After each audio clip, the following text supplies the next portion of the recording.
கொஞ்ச நாள் முன்னாடி வந்து யாராச்சும் என்கிட்ட நீங்கள் ஃபுட்பாலில் யார் ஃபேனுன்னு கேட்டிருந்தா ரொனால்டோவா மெஸ்ஸியா நான் யோசிக்காமல் சொல்லியிருப்பேன்.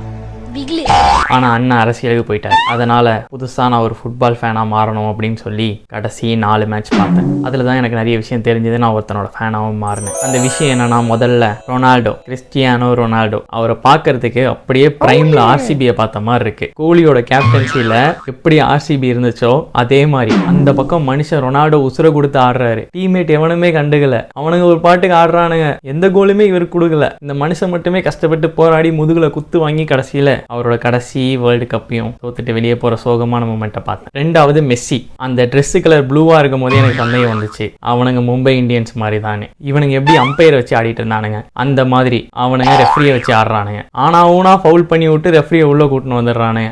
ரெஃப்ரியும் உள்ள வந்து நீங்க போய் ஃப்ரீ கிக் அடிங்க, பெனால்டி கிக் அடிங்கன்றாங்க. அதுலேயும் 2-3 மிஸ் பண்றானுங்க.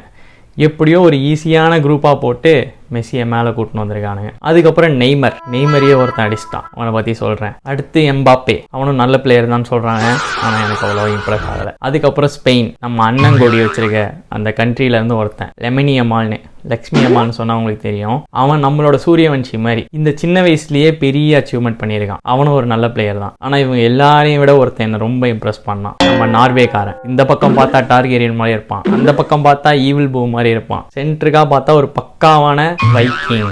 பார்க்க பயங்கரமா ஜெய்ஜான்டிக்கா இருந்தாலும் பண்றதெல்லாம் பக்காவான சம்பவமா இருக்கு. டப்புன்னு அடிச்சா கோல் போகுது, இந்த பக்கம் அடிச்சா பிளேயர் பறகுறான், அந்த மாதிரி போட்டு பழந்துன்னு இருக்கான். அவனுக்கு ஒரு தீம் சாங் வேற போடுறானுங்க.